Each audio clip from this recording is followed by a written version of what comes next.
있을지어다, 평강이 있을지어다, 이렇게 제목을 정했습니다.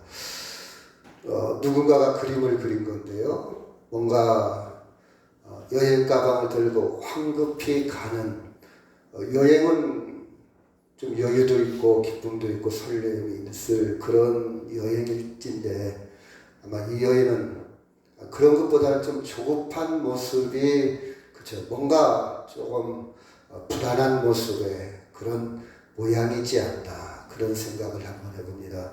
다 잊혀졌지만 2005년도에 엄여인, 엄씨라는 실명을 그때는 밝히지 않았죠. 2005년도니까 지금은 밝히지만, 남편을 수면제를 먹여놓고 피로로 눈을 찔렀어요. 그리고 남편을 살해를 합니다.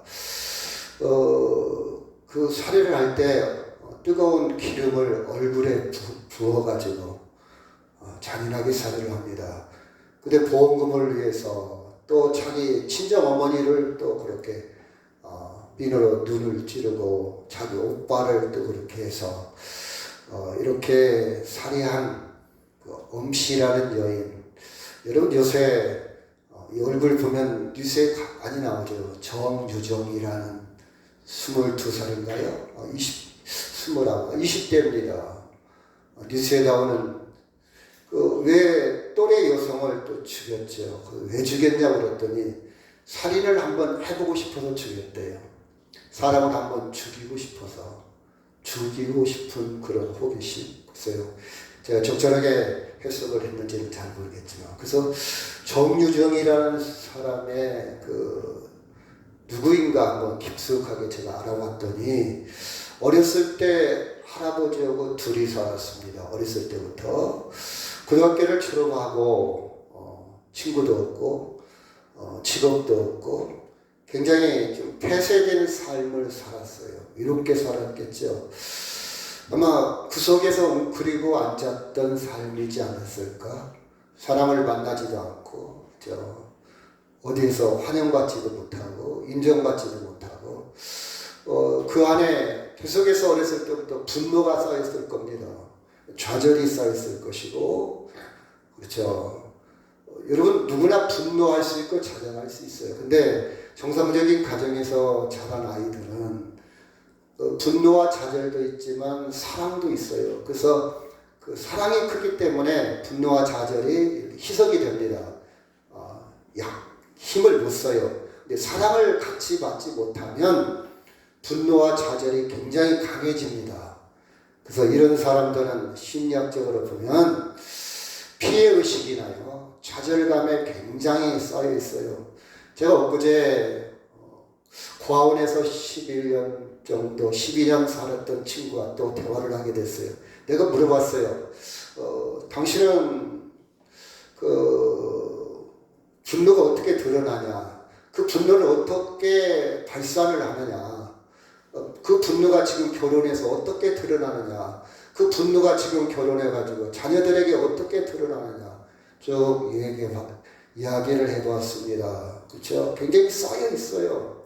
계속해서 누적이 됩니다. 그래서 자기 힘이 약할 때는 계속 참고 있어요. 근데 어느 정도 힘이 생기면요, 그것을 좋은 방향으로 이렇게 표출을 시켜야 되는데, 나쁜 방향으로, 폭력이랄지 방화랄지 살인이랄지 그런 쪽으로 이렇게 표출을 시킵니다. 그렇죠? 참 안타까운 일이죠. 그래서 저는 이 정유정이라는 이 친구를 보고 참 안타깝게 생각합니다. 참 불쌍하다. 참 불쌍하다. 물론 그가 살인을 했고 돌이킬 수 없는 대가를 치러야 되겠지만, 그가, 그렇죠, 참 불쌍하다, 안타깝다는 생각이 많이 들어요. 왜 저렇게 망가졌을까? 저렇게 망가지기까지는 부모가 문제가 있었고, 사회가 문제가 있었고, 주변에 문제가 있어요. 세상은요, 이런 사람들에게 어렸을 때부터 아무런 관심이 없어요. 그렇죠? 그가 어떻게 살든 말든 아무 관심이 없죠. 그래서 그는요, 스스로 자기 세계에 가둬놓습니다. 자기 세계에 가둬놔요. 누구한테 위로를 받는다든가, 격려를 받는다든가, 칭찬을 받는다든가, 사랑을 받는다든가 이런 환기가 없어요. 그냥 갇혀 있는 거예요. 갇혀.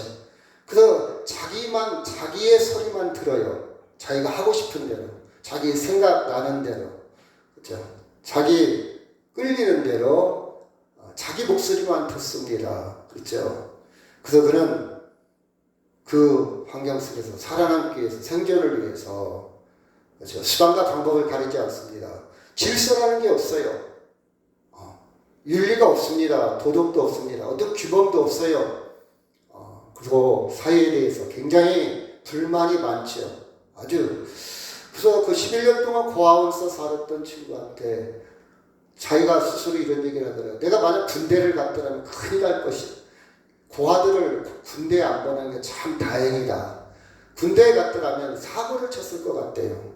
그 분노를, 또 주변 자기가 고참이 된다든지 아니면 그 분노를 총기를 통해서 사고를 친다든지 뭐 탈령을 한다든지 그런 일이 벌어진대요. 그래서 지금도 자기를 누가 좀 무시한다든가 비교를 한다든가 자기의 감정을 조금만 건드린다면 굉장히 참지를 못합니다.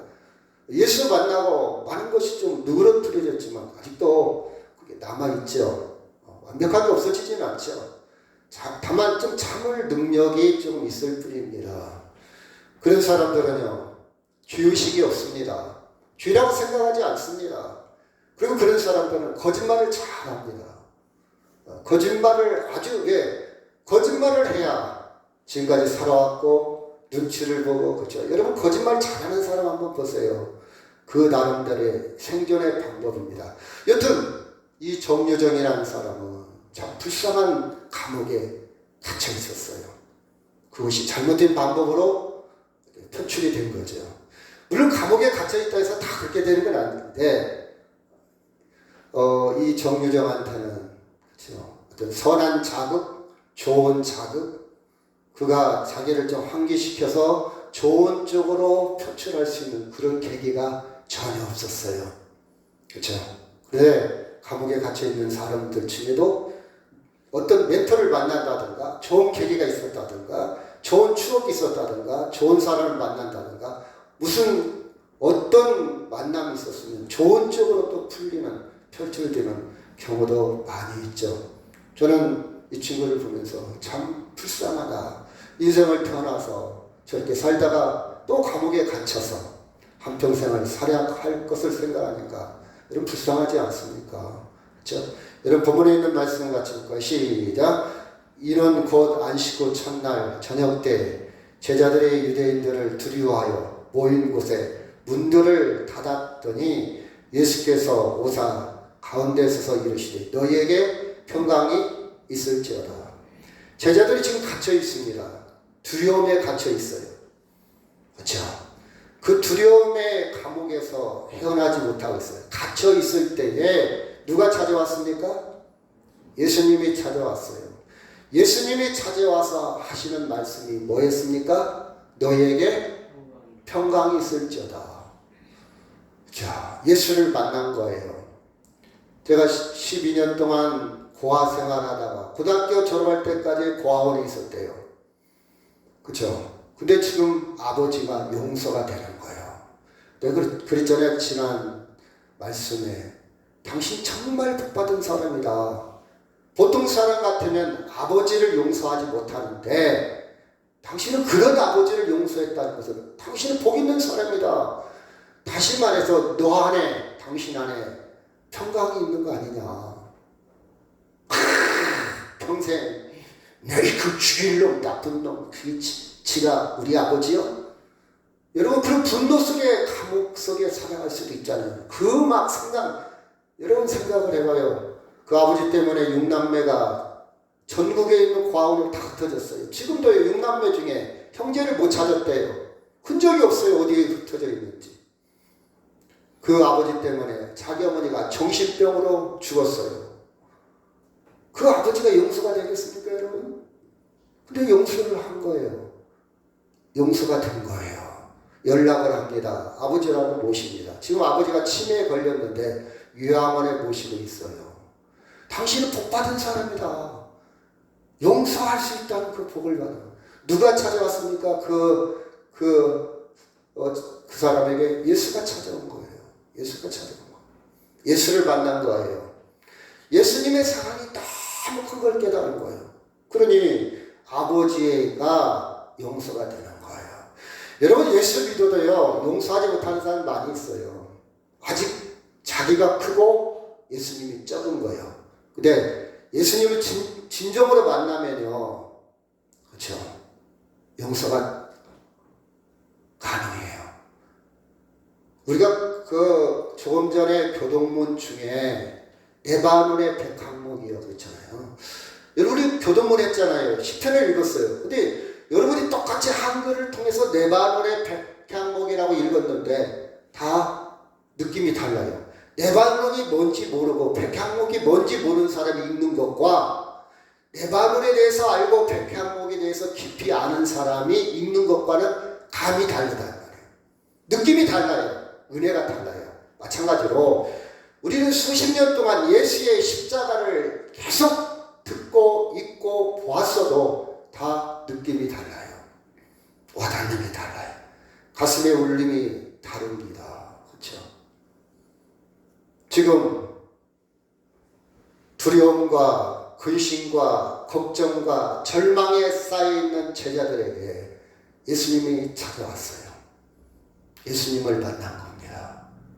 예수님이 무엇을 하러 왔습니까? 너희에게 평강이 있을지어다. 평강을 주시기 위해서 오셨다는 사실입니다. 그 예수님을 만나시기를 주의 이름으로 축원합니다. 아멘.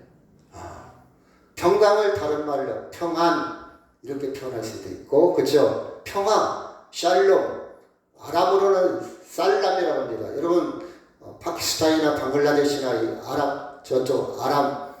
아랍권 중동에 있는 사람들의 이주민을 만나면 저는 살람 그럽니다. 살람. 아랍어는 살람이에요. 히브리어는 샬롬. 어느 같아요. 평안. 그렇죠? 여러분, 평안합니까? 여러분, 이 생을 살아가면서 지금 내가 평안하냐고요? 마음에 평화가 있습니까? 평화가 진정 평화가 있습니까? 이렇게 한번 되물어 보시기를 바랍니다. 자, 이사야 9장 6절 시작. 이는 한 아기가 우리에게 낳고 한 아들을 우리에게 주신 바 되었는데 그의 어깨에는 정사를 메었고 그의 이름은 기묘자라 모사라 전능하신 하나님이라 영존하시는 아버지라 평강의 왕이라 할 것입니다. 히브리 문화, 히브리 사상에 깊이 들어가다 보면 예수 만나면 하나님은 평강의 왕입니다. 자, 다른 것은 다 다음에 보기로 하고 평강의 왕, 예수 만나면 평화가 있는 것이 당연합니다. 포도나무에서는 포도 열매가 맺는 것이 당연합니다. 포도나무에서 배가 열린다는 건 포도나무가 아니에요. 배나무지. 여러분이 정말 예수 믿으면, 예수 만난다면 여러분이 평강이 있어야 돼요. 평화가 있어야 돼요. 아직 평화가 없다면 아직 예수를 못 만난 겁니다. 예수님은 근본적으로 평강의 왕. 평강의 왕이라는 것은 평화를 주시는 분, 그렇죠? 평강의 왕입니다. 그렇죠? 자, 누가복음 2장 14절 시작. 지극히 높은 곳에서는 하나님께 영광이요 땅에서는 하나님이 기뻐하시는 사람들 중에 평화로다 하십니다. 천사가 노래한 내용입니다. 천사가 예수님을 표현하기를 땅에 평화가 있을지어다. 하나님이 기뻐하시는 사람들 중에 평화로다 그랬어요. 평화. 주님이 오신 목적이 우리에게 뭘 주신다고요? 평화. 그렇죠? 평화를 주신다. 당연한 겁니다. 예수 믿고 여러분이 평화를 누리는 거 너무 당연한 거예요. 이게 정상입니다. 이게 루틴이에요. 이게 자동적으로 따라오는 거예요. 자동적으로 평화. 여러분이 평화를 느끼지 못하면 뭔가 문제가 있는, 뭔가 병드는 거예요. 뭔가 비정상입니다. 정상은 뭐냐? 평화입니다. 그리고 누가복음 19장 38절 시작. 이르되 찬송하리로다. 주의 이름으로 오시는 왕이여 하늘에는 평화요 가장 높은 곳에서는 영광이로다 하시니. 자, 누가복음 2장은 출생을 말하고 19장은 이제 예수님이 예루살렘에 입성할 때에 많은 사람들이 노래를 불렀습니다. 하늘에는 평화여 가장 높은 것은 영광이로다. 평강. 그래서 이스라엘 사람들이, 유대인들이, 아니면 아람 사람들도요 사실은 구약을 믿거든요. 그 근본이 평화, 평강 이렇게 표현했습니다. 그래서 오늘은 평강이 있을지어다. 같이 한번 해볼까? 시작. 평강이 있을지어다. 저나 여러분의 삶 가운데 평안이 있기를 간절히 바랍니다. 내가 먹을 것이 풍성하지 못하고 비록 내가 이 땅에서 넉넉하지 못한다 할지라도 우리 마음이 평화가 넘치기를 주의 이름으로 축원합니다. 그래서 여러분 입속에서요 항상 나는 행복해요 이런 고백이 항상 있기를 바랍니다. 걸어가면서도 그렇죠. 주방에서 일을 하면서도 일터에 일을 하면서도 아니면 잠자리에 들면 나는 행복해요 이런 고백이 있기를 간절히 바랍니다. 그 행복이 근원이 돈에서 오는 것도 아니고 세상에서 오는 것이 아니라 예수 그리스도부터 오는 그 행복이 되기를 주의 이름으로 축원합니다. 세상에서 오는 행복은요 오래 못 가요. 금방 변합니다. 그런데 하나님으로부터 오는 행복은요 평화는요 완벽합니다. 견고합니다. 요동은 치지만 다시 중심을 잡습니다. 세상에서 오는 평화는요 계속 요동쳐요.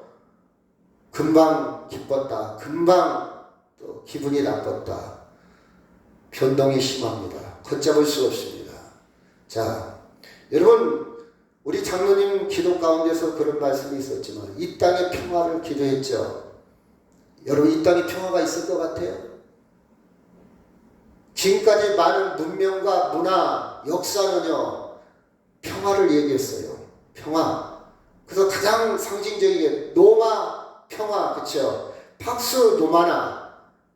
근데 그 평화는 오래가지 못했고 그 평화를 누리기까지 그쵸? 많은 사람들을 죽여야 했어요. 많은 사람들의 전쟁을 치르고 노마가 평화를 번영하기까지 그들은 얼마나 부유하게 살았냐. 음식을 먹어댑니다. 노마 역사를 보면 음식을 막 먹고 너무 많이 먹으면 막 즐깁니다. 식탐 막 즐겨요. 그리고 옆 방에는 뭐가 있냐. 음식을 토해내는 방이 있어요. 막 먹은 다음에 또 토해내고 또 먹고. 이게 진정한 평화입니까? 노마가 평화를 주기로 이 땅에는 평화가 없어요. 여러분 이사야 선지자의 그 평화의 노래는 그렇죠. 영원한 평화, 하나님의 평화를 이야기하는 것이지 이 땅에 미국이, 스위스가, 중국이, 러시아가 어떤 나라도 평화를 줄 수 없습니다. 세상은 점점 멸망의 길을 갈 뿐입니다. 자연이 멸망하고 기후가 멸망하고 인간도 가면 갈수록 더 여러분 요새요 AI라는 게 있어요. AI 그렇죠. 인공지능이라는 거예요. 과학자들이요 우리 6개월만 멈추자. 이 연구한 것을 6개월만 멈추자. 이러다가 다 죽겠다. 과학자들 자기들도 염려하고 있어요. 가면 갈수록요 더 심각해집니다. 여러분 자연이 환경이 회복되리라고 여러분 생각합니까? 아니에요. 우리는 왜 자연보호를 하고 환경을 왜 아껴야 되냐? 좀 늦출 뿐입니다. 파괴를 좀 늦출 뿐이지 회복은 안 돼요. 그게 성경의 프로세스 과정입니다. 근데 이들은요 성경에 나타난 이 평화는 그때 당시에 미쳤습니다. 평강이 있을지어다. 그렇죠? 너무 연약해요. 노마에 비해서 너무 연약해요. 예를 들어 봅시다. 자, 우리나라가 경제적으로 지금 힘들어요. 힘드는데 이주민들 몇 명이 동남아에서 이주민들 몇 명이 모여서 우리가 한국을 책임지겠습니다. 한국의 미래, 한국의 연금, 한국의 젊은이들의 일자리 우리가 책임지겠습니다. 결의대회를 했다고 나와요. 여러분 그게 먹힙니까? 웃지요 그냥. 이거 웃기고 있네. 그럴 정도로 예수 그리스도의 위침은 그때 연약했어요. 제자들의 위침은 연약했어요. 아주 노마에 비해서 노마가 평화를 주는 것이지 무슨 너희들이 평화를 주냐. 무슨 저 예수가 평화를 주냐. 그런 논리였습니다. 그렇죠? 그런 논리였어요. 아주 힘이 없게 보입니다. 힘이 없게 보여요. 근데 여러분, 아무리 노마가 발달을 하고 노마가 문명이 아무리 세계 문화가 발달한다 할지라도 이 땅에 진정한 평화가 없어요. 개인도 마찬가지예요. 여러분 지금 잘 먹고 살잖아요. 그렇죠? 여러분 많이 배웠잖아요. 여러분 아는 것도 많아. 참 말을 들어보면 막 끝이 없어요. 아는 게 많아. 제가 엊그제 어떤 모임에 갔는데요. 노인 양반 2명이 대화를 하는 걸 제가 들었어요. 그 대화가 특징이 뭔지 아십니까? 이 노인 양반 둘이 대화를 하는데, 둘이 대화하는데, 여러분 대화라는 게 뭡니까? 말하고 듣고, 듣고 말하고. 이게 대화잖아요. 근데 특징이 뭔지 아세요? 서로 이야기를 안 들어. 자기 얘기만 계속 하는 거예요, 서로. 이게 특징이에요. 노인의 특징, 꼰대의 특징. 꼰대는 남의 얘기 안 듣는다. 꼰대는 자기 얘기만 계속한다. 저도 꼰대가 되어가는 느낌을 받을 때가 가끔 있어요. 아, 나도 꼰대가 되어가는구나.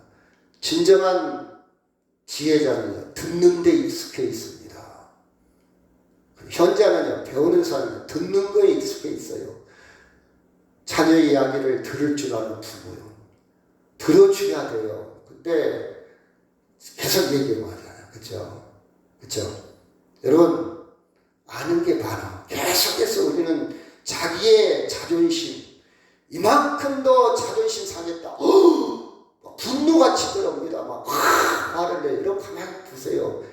나이 먹으면요, 화를 잘 안 내야 원칙이잖아요. 성숙해 가니까.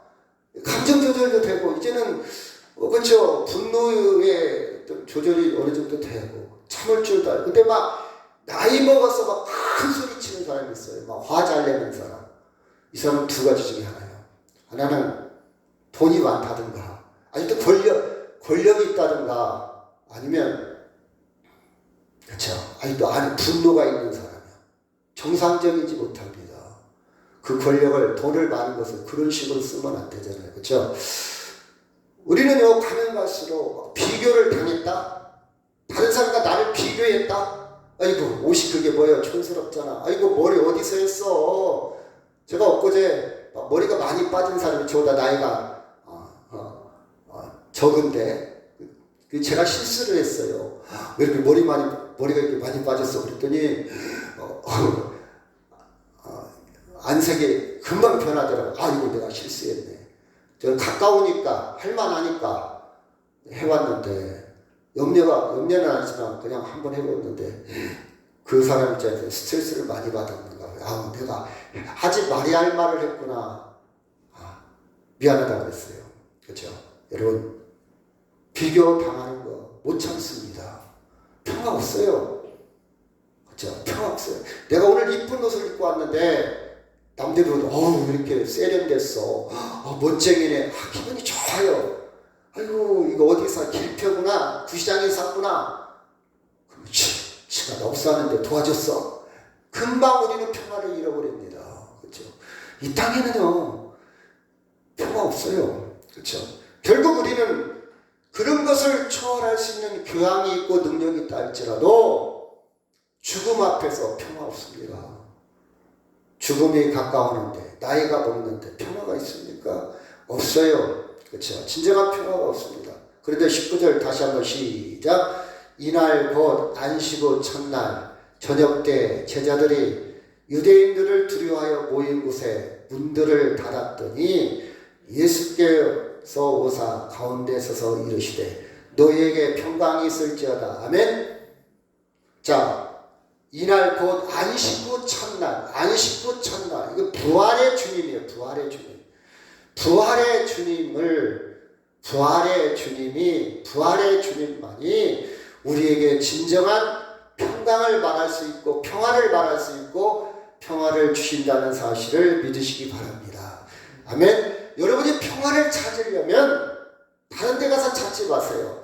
다른 사람한테 인정받고 내가 돈을 벌고 사회적인 지위를 얻고 사회적인 자랑거리가 있고 진정한 평화 아니에요. 오래 못 갑니다. 진정한 평화는 누가 주신다고요? 예수님이 주셔요. 예수님에게서 평화를 얻기를 주의 이름으로 축원합니다. 아멘. 번지수를 잘 찾아야 합니다. 예수님께 얻어야 돼요. 술 친구를 만나서 평화를 얻으려고 생각하지 마세요. 한계가 있습니다. 그렇죠? 한계가 있어요. 자, 이 말씀을 하시고 시작. 이 말씀을 하시고 선과 옆구리를 보이시니 제자들이 주를 보고 기뻐하더라. 그렇죠? 부활의 주님을 만나고 뭐 했다고요? 기뻐하더라 그랬어요. 기뻐하더라. 평화를 얻었다는 상징입니다. 부활의 주님을 만나면 선과 옆구리를 보이셨다 이 말은 진짜 주님이 부활했구나, 주님이 다시 살아나셨구나, 이 확인의 묘사입니다. 부활의 주님을 만나본 사람들은 기뻐했다 했어요. 기뻐했다. 부활의 주님을 진정 만나시기를 주의 이름으로 축원합니다. 자, 21절 시작. 예수께서 또 이르시되 너희에게 평강이 있을지어다. 예수께서 아버지께서 나를 보내신 것 같이 나도 너희를, 자, 평강이 있을지어다를 강조합니다. 평강이 있는 사람만 할 수 있는 일이에요. 부활의 주님을 통해서 평화를 누릴 수 있는 사람만이 나아갈 수 있는 진보입니다. 그게 뭐냐? 나도 너희를 보내노라 했어요. 아버지께서 나를 보낸 것 같이 나도 너희를 보낸다. 그렇죠? 부활의 주님을 통해서 평강을 얻은 사람만이 나아갈 길을 압니다. 나아갈 길, 소명, 삶의 이유, 목적, 비전이 있다 이 말이에요. 그렇죠? 여러분 봐봐요. 너 이러지 말고 맨날 집에서 먹고 살아. 맨날 집에서 먹고 놀아. 사람은 힘들어서 먹고 못 놉니다. 뭔가 비전이 있어야 돼. 뭔가 가치가 있어야 돼. 뭔가 의미가 있어야 돼. 내가 오늘 하루 지나는데 먹고 자고는 못 살아요. 의미 있는 일이 있어야 돼요. 의미 있는 일. 비전이 있어야 돼요. 꿈이 있어야 돼요. 가치 있는 일이 있어야 돼. 그렇죠?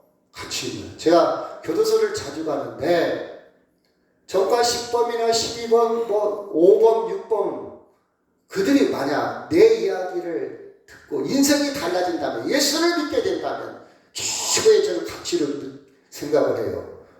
그래서 거기를 찾아가는 거예요. 돈 때문에 찾아가는 게 아니라, 그렇죠? 그 사람을 만나려고.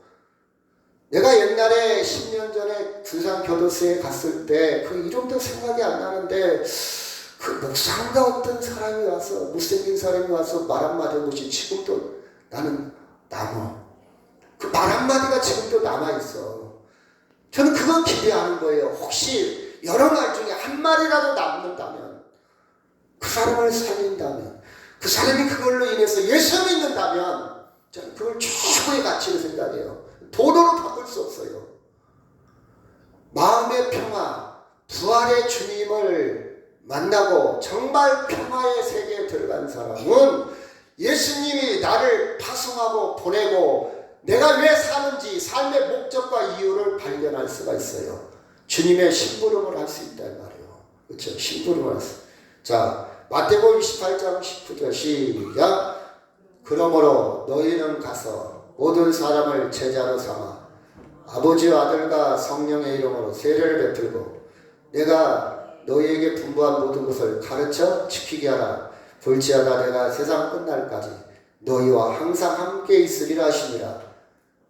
예수님이 마지막 부활 승천하실 때에 부탁했습니다. 너희는 가서, 그렇죠? 부탁했어요. 우리에게, 그렇죠? 우리에게 비전을, 사명을, 그렇죠? 우리에게 미션을 허락했어요. 미션. 가서, 그렇죠? 부탁했어요. 그렇죠? 우리는 그걸 잊어서는 안 돼요. 잊어서는 안 돼요. 유언입니다. 그렇죠? 유언을 잃어버리는 자녀들은 거의 없잖아요. 우리 어머니가 마지막 돌아가시면서 나에게 부탁했어. 형제들끼리 우애해라. 나에게 부탁해서 너 예수 잘 믿어라. 내가 인생을 살아보니까 다른 건 다 변하고 없어지는데 예수 믿는 거, 하늘의 소망은 영원하더라. 예수 믿고 만나자. 그렇죠? 부탁합니다. 소명은요, 예수 만난 사람만이 가질 수 있는 거예요. 예수 만난 사람만이 평화를 누리는 사람만이 할 수 있어요. 사랑을 아무나 합니까? 사랑은요, 사랑을 받은 사람만이 사랑할 수 있는 거예요. 사랑을 아는 사람만이 사랑할 수 있는 거예요. 왜 내가 저를 사랑해? 지가 뭐가 돼? 지가 뭐가 돼? 나 사랑 못해. 사랑이 없으면 못하는 거예요. 사랑이 미천이 없는데 어떻게 사랑합니까? 돈이 없는데 어떻게 돈을 꿔줘요? 그렇죠? 사명은요, 예수님의 평화를 진정 아는 사람만, 자, 젊은 사람들한테, 야, 예수님의 사명이 있어. 뭔 얘기하는 거요? 예수 안 믿는 사람들한테, 야, 너 예수님 우리에게 이 땅에 사명 주셔서 뭔 얘기하는 거요? 돈이면 되고 건강 그냥 재밌게 살다 죽으면 되지 무슨 얘기하는 거예요? 지금 여러분 봐봐요. 젊은 아이들 중에는요. 엊그제도 그런 청년을 만났는데 내가 결혼했어요? 물었더니 결혼을 안 했고요. 그냥 동거만 해요. 그렇죠? 그럼 애기는 당연히 애기도 없지요. 그냥 즐기는 거예요. 같이 살림도 하고 같이 사는 거예요. 혼인신고 안 씁니다. 언제든지 마음에 스틀리면 헤어지는 거예요. 법적으로 아무 하자 없어요. 그냥 사는 거예요. 즐기는 거예요. 이런 사람들에게 사명이 있겠어요? 삶의 목적이 그냥 그때거든. 지금 젊은 사람들 그래요. 여러분 제 조카 2명도요. 큰애도 잘 나가요. 둘째도 잘 나가요. 삼성전자에 굉장히 높은 것까지 올라가서 두 부부가 삼성전자 다녀요. 월급도 뭐 연봉이 1억이 훨씬 넘겠죠? 물어보지는 않았지만 아기가 없어요. 둘 다. 9개월 근무하고 3개월 정도는 휴가 내가 해외여행 다닙니다. 아기 신경 안 써요. 뭡니까? 최고의 가치가 뭡니까? 돈이요, 돈. 최고의 가치가 뭡니까? 건강입니다, 건강. 그래서 주말 되면 막 등산 다녀요. 건강하기 위해서. 헬스 다닙니다. 돈 모아놓습니다. 그쵸? 그쵸? 그리고 즐기는 거예요. 그러면 대체 무슨 소명이야? 무슨 사명이야? 그건 목사나 선교사나 갖는 것이지. 이것이 이 시대의 세태 풍습입니다. 그쵸? 그쵸? 왜 그러냐? 왜 그러냐? 왜 그럴까요? 삶의, 인생의 주인공, 중심이 누굽니까? 자기 자신이요. 누구를 위해서 우리는 살지 않아? 내 자신을 위해서, 내 욕망을 실현하기 위해서. 내 주인이 나지. 무슨 하나님이야? 하나님이 내 인생의 주인 아니야. 그럼 나를 위해서 투자하고 나를 위해서 살면 됐지. 죽으면 끝이지 뭐. 모든 것이 자기 성, 자기라는 성에 갇혀 있습니다. 그것이 뚫뚫 뭉쳐 있어요. 그렇죠? 하나님 필요 없어요. 당신 필요 없습니다. 나 혼자로 충분히 내 능력으로 나는 살아갈 겁니다. 그렇죠? 이런 것에 갇혀 있는 거예요. 그렇죠? 그렇죠? 잘 나갈 것 같죠? 든든하고 괜찮을 것 같은 생각에 갇혀 있는 거예요. 그렇죠? 그래서 저는 이렇게 분류를 해봤어요. 정말 예수님을 만나고 부활의 주님을 만나고 평강을 누리는 그 평강으로부터 소명을 갖고 살아갈 것인가? 아니면 부활의 주님도 없어. 내가 주인이야. 내가 주인이야. 내 욕망을 실현하기 위해서 인생을 살아갈 것인가? 두 가지로 이렇게 분류를 해봤습니다. 그렇죠?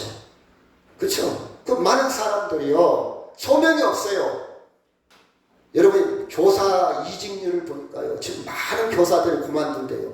제가 학교에 가보면요. 그만두게 생겼어요. 옛날하고 달라요. 학교 환경이. 이해가 돼요.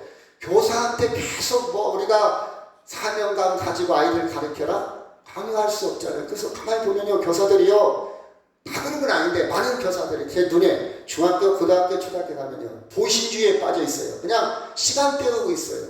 야, 차도 내비둬요. 떠들어 내비둬요. 그냥 교사들이.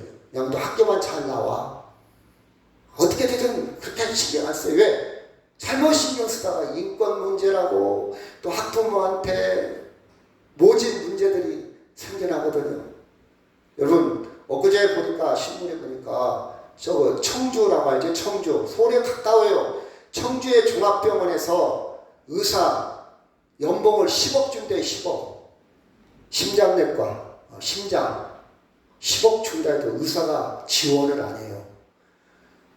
한 달에 1억을 준다 해도 지원을 안 해요. 여러분 서울서 충분히 출퇴근할 수도 있어요. 가까워요. 근데도 안 가요. 그거 힘들어서 못해. 그거 의료사고도 많고 이제 성형외과 하고 이제 돈만 소아과 안 갑니다. 그래서 여러분 군수단에 뭐 전북대 병원 친다고 그러는데 다 웃기고 있다고 봐요. 의사가 있을까? 의사가 올까? 의료원이나 잘 키우지. 뭐더러 전북대 병원을 친다고. 의사가 안 올 것 같아요. 제 생각에. 저 개인적인 생각이에요. 옳고 그런 건 아니에요. 제 생각이에요. 제 생각. 제 생각이 다 맞는 건 아니에요. 그 의료원에 갔더니 안과가 없어졌어요. 안과가. 의사가 없대요. 그 안과가 없어지는 거예요. 의사들이 소크라테스의 성서, 소명, 사명 없어요. 신학교가 우리 총이 신학교가 총신대학교 제가 들어갈 때만 해도요. 입학 경쟁률이 7대1이었어요. 7대1. 지금요 미달이에요. 미달. 누가 오냐?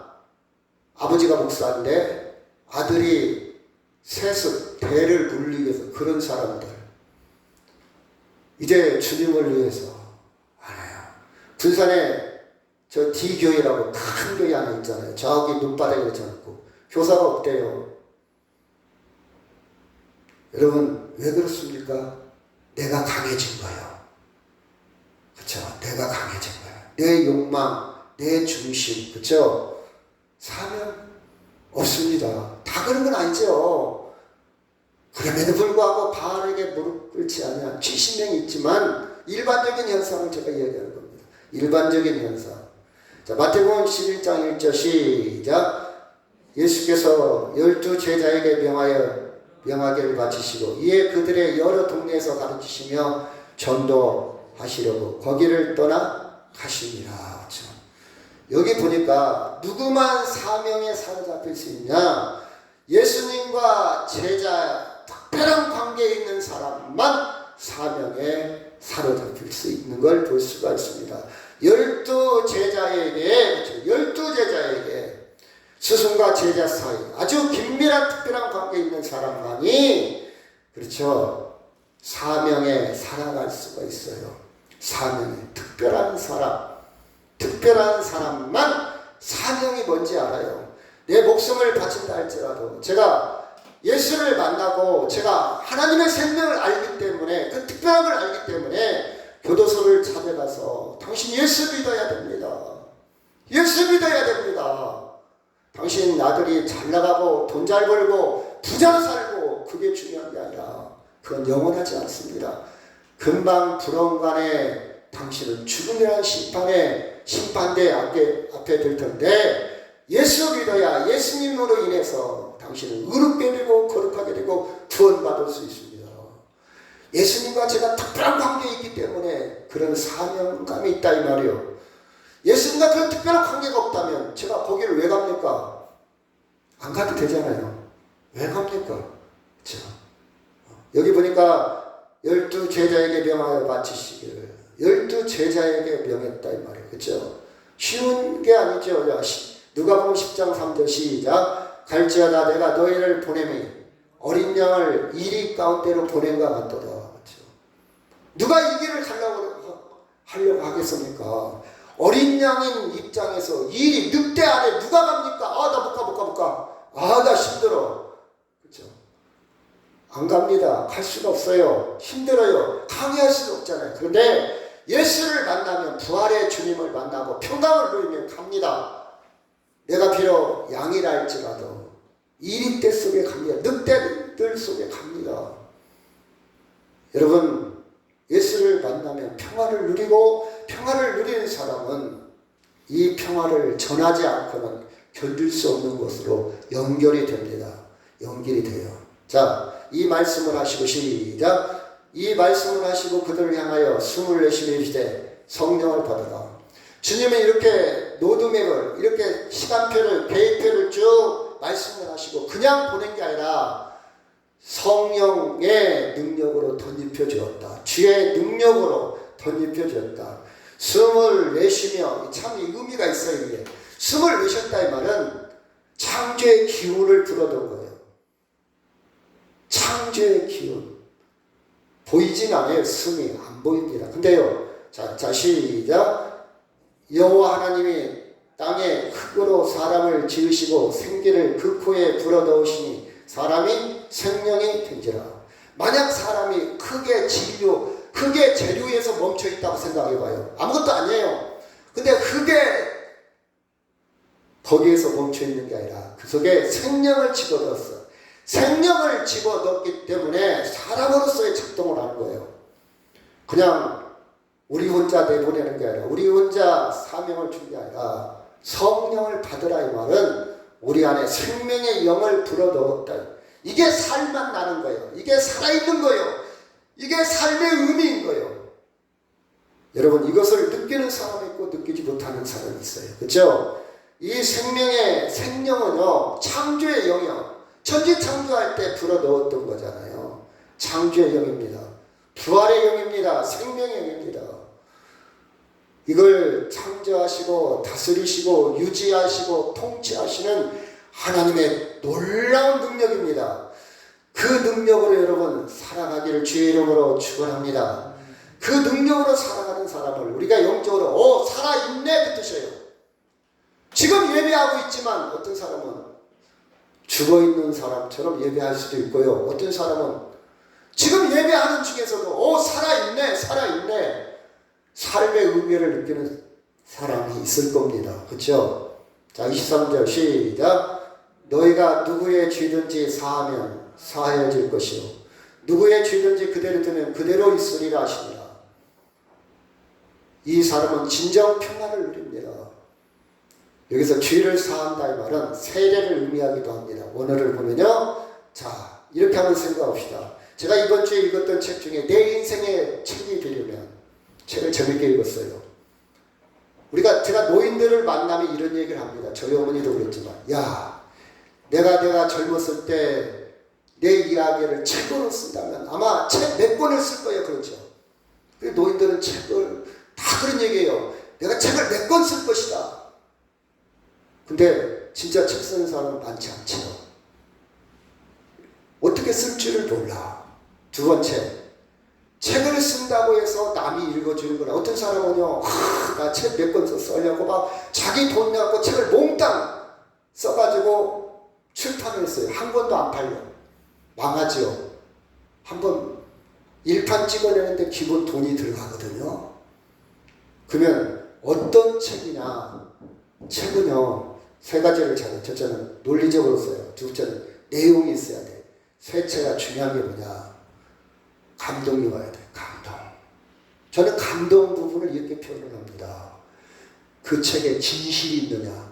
제가 11년 동안 고아원에서 살았던 친구하고 대화를 계속 깊이 들어가는 이유는 그 친구는요, 거짓이 없어. 자기를 위장하지 않아요. 그대로 아주 자기의 허점, 단점, 자존심까지 다 뜯어놓고 저한테 얘기를 해요. 그게 제 감동이 되는 거예요. 아, 그랬구나.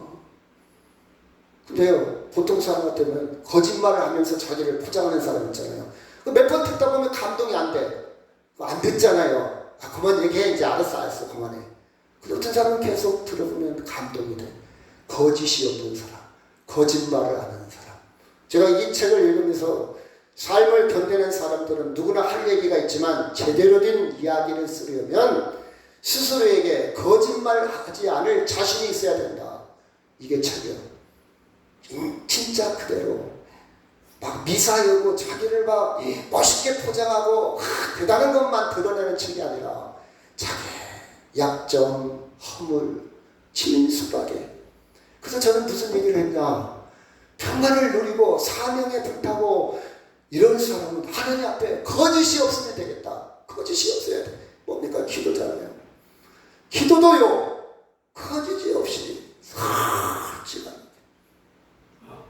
이게 기도의 은총입니다. 여러분, 기도를 왜 합니까? 하나님 이것도 주시고 저것도 주시고 이번에 제가요, 그게 저는 그런 기도보다는 하나님 솔직하게 고백하는 거예요. 고백하면서 하나님 뜻이 무엇입니까? 하나님 말씀에 순종하고 하나님 뜻의 방향키를 맞추고 하나님 뜻에 나를 처복종시키고 하나님 뜻에 나아가는 것이지. 그게 기도잖아요. 근데 막 새벽에 낮에 막 기도는 열심히 하는데 그 다음날 막 거짓말만 해. 술을 먹어도 안 먹은 척 하는 거예요. 내가 언제 술 먹었냐고. 진실이 없잖아요. 담배를 피웠는데 언제 내가 담배 피웠냐. 아버지는 다 알고 있잖아요. 그 책상에서 담배를 발견했어. 그 쓰레기통에서 술 먹은 것을 발견했어. 근데 아들이 아버지 제가 언제 술 먹어? 나 술 안 먹어요. 아버지가 다 알고 있는데 아버지와 진실한 대화는 어떻게 됩니까? 솔직히 고백하는 거예요. 아버지 제가요 호기심에 한번 먹어봤어요. 아니면 제가 지금 술을 여러 번 먹다 보니까 중독됐는데 이거 못 고칠 것 같아요. 아버지 좀 도와주세요. 이게 기도잖아요. 진실이 통해야 돼. 진실이. 그렇죠?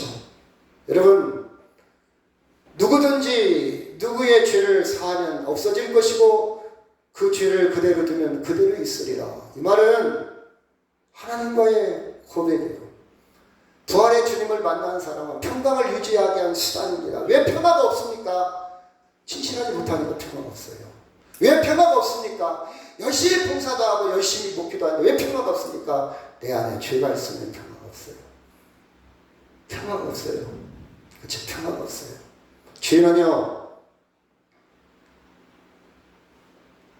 없애려면요 주님이 필요해요. 주님 도와주세요. 솔직히 고백을 해야 돼요. 나 술 안 먹어. 나 안 먹을 자신 있어가 아니라 아버지 도와주세요. 고백을 해야 돼요. 은총을 요청을 해야 됩니다. 구원을 요청해야 됩니다. 죄는 뭐냐? 나는 다 할 수 있어. 나 믿음 좋거든. 나 대단한 사람이거든. 나 집에서 항상 성경만 봐. 나 찬송만 해. 사람들한테 이렇게 포장을 합니다. 신실하지 못하잖아요. 그렇죠? 계속해서 그것을 유지하기 위해서 얼마나 힘들고 혼자 있을 때 평화가 있습니까? 평화가 없죠. 그러면 어떻게 되면 다시 술을 먹죠. 감당이 안 되니까. 그렇죠? 여러분 우리는요 죄는요 하나님과 화해입니다. 화해요. 그럼 평화가 있어요. 평화가 있습니다. 그렇죠? 용서할 수 있어요. 예수 안에 들어갔다는 증거입니다. 예수님의 큰 사랑에 나의 손해가 아무것도 아닌 것을 인정하게 됩니다. 그렇죠? 여러분 우리는 이 땅의 것으로 아무리 많이 가져도 아무리 많이 성취하고 건강해도 우리는 하나님으로부터 채워져야 될 것이 채워지지 않으면 공허합니다. 우울합니다. 결국 즐겁지 못해. 평화 없어요. 분명한 사실이에요. 자, 엊그제 뉴스를 보니까 일본 2003년도 올해 3월달 논문입니다. 통계입니다. 100세까지 살고 싶은가요? 물어봤어요. 한국 사람하고 일본 사람한테. 그랬더니 100세까지 살고 싶은가요? 그랬더니 예 한 사람이 한국은 반절은 예. 일본 사람은 아니요. 78%가 아니래요. 물론 국민성이 문화가 많이 되어 있어요. 일본 사람들은 100세까지 살고 싶지 않대요. 우리보다 잘 사는 나라거든요. 근데 한국 사람들은 아직도 일본보다는 못 사는 나라니까 살고 싶은 거예요. 욕망은 강한 거예요. 그 물어봤어요. 공통적으로 뭐냐? 주변에 폐 끼치고 싶지 않아서, 그 다음 몸이 약해질까봐, 경제적인 불안감. 여러분 100세까지 산다면 나름대로 장수의 축복이잖아요. 100세까지 아무나 사는 게 아니잖아요. 그렇죠? 그런데도 인간은 100세까지 살아봤자 행복하지 못하다는 걸 알아. 100세까지 산다고 해도 행복하지 못하고 100세까지 산다 할지라도 완전하지 못한다는 걸 압니다. 저는 이 통계를 보고 뭘 느꼈냐? 이 땅에 진정한 평안은 없다. 우리는 지금 오래 살려고 그러고 건강하게 살려고 잘 살려고 하지만 마지막 결과는 진정한 평화가 아니라 이걸 우리에게 가르쳐 주고 있습니다. 사랑하는 여러분, 평화는 부활하신 예수님을 만날 때 평화가 있습니다. 아멘. 그 주님과 함께 살아가기를 간절히 바랍니다. 그 평화를 누릴 때 우리는 그 평화가 감당할 수 없어서 비전이 생깁니다. 그렇죠. 꿈이 생깁니다. 그리고 우리는 그 일을 성령의 도우심에 휩싸이게 될 겁니다. 그래서 진정한 주의 해방을 누리게 될 겁니다. 이 말씀하고 마치도록 하겠습니다. 제가 먼저 한 절 읽고요. 이날 곧 안식 후 첫날 저녁 때 제자들이 유대인들을 두려워하여 모인 곳에 문을 닫았더니 예수께서 오사 가운데 서서 이르시되 너희에게 평강이 있을지어다.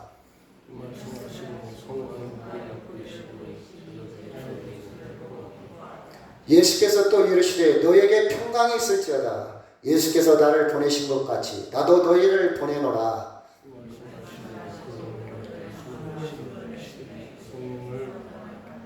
너희가 같이 있습니다. 너희가 누구의 죄든지 사하면 사하여질 것이요 누구의 죄든지 그대로 두면 그대로 있으리라 하십니다. 아멘. 우리 다 같이 통성으로 기도합니다. 주님 우리 인해서